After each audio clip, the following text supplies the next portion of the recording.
In this recording, this lecture, we're still in the Fifth Idyll, and it's titled Sexual Adjustments in Marriage Reflections, Shulamit's Desire to Visit Home. So this is, we see her reflection on her desire to visit back to her childhood home. Verse 11 and 12. Come, my beloved, let us go out into the country. Let us spend the night in the villages. Let us rise early, go to the vineyards. Let us see whether the vine has budded and its blossoms have opened, and whether the pomegranates have bloomed. There I will give you my love. Because of the longing for home in the previous reflection, Shulamit asked Solomon to come with her to visit her home. She has two purposes for this request: to renew the love covenant in the very place where their courtship began, to make love there, which they could not do before since they were still unmarried. In verse 11, Shulamit makes her request to visit home. The villages refer to the towns in which they will sleep on the way to Galilee. In verse 12, she wants to visit the very country where they courted. There she promises to give her love to her husband. The Hebrew word is dad, and it is the plural number, referring to sexual loves, more than once, several. She is seeking to make sexual love in the outdoors several times, something feasible in the country but not likely in the city. Verse 13. The mandrakes have given forth fragrance, and over our doors are all choice fruits, both new and old, which I have saved up for you, my beloved.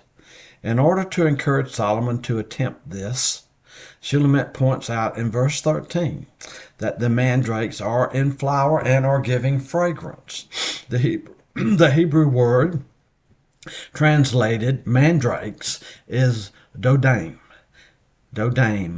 which has the same root as that of sexual love, dad. Mandrakes are known as the lover's flower and also as love apples. It is a whitish green flower with yellow apples the size of nutmeg and has a strong and pleasant odor. The fruits and roots were used as an aphrodisiac and were thought to stimulate sexual arousal.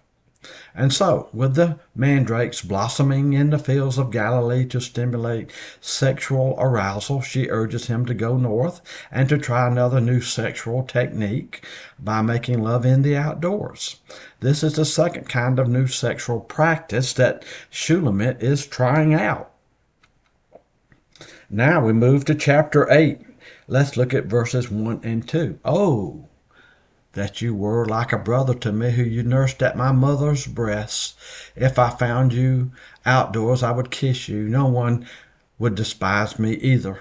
I would lead you and bring you into the house of my mother who used to instruct me. I would give you spiced wine to drink from the juice of my pomegranates. Shulamit's wish is that Solomon would be to her what a brother was to a sister. She does not wish that he was a brother, but only as a brother.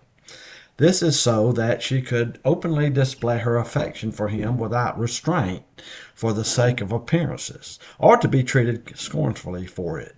Again, the emphasis is on making love outside. As she continues to speak in verse 2, Shulamit describes how she would bring him to her home that forever he might become her teacher. Shulamit wishes that she might participate in Solomon's wisdom. She recognizes how much she still comes short of being to him all that she could be. Thus, there is a beautiful marriage balance in the passage. Solomon has already made it clear in a previous reflection that he is totally satisfied with Shulamit as she is, but she does not let this satisfaction keep her from trying to become a better wife. Verse 3 and 4. Let his left hand be under my head and his right hand embrace me. I want you to swear, O daughters of Jerusalem, do not arouse or awaken my love until she pleases. In verse 3, the instruction is seen as already beginning. Carrying out the figure of a brother, she can now openly show affection in private, but only later while outside. The reflection ends in verse 4 with the familiar refrain. For the third time in the book, Shulamit admonishes that sexual passion should not be aroused until it can be also satisfied. In chapter 2, verse 7, it was in the context of marriage. Sexual passion should not be aroused unless it can be satisfied, otherwise it will lead to frustration. In chapter 3, verse 5, it was stated in the context of courtship. Sexual passion should not be aroused, for it may lead to fornication. And here in chapter 8, verse 4, it is in the context of a proper place. Sexual passion should not be aroused in a place where it cannot be satisfied.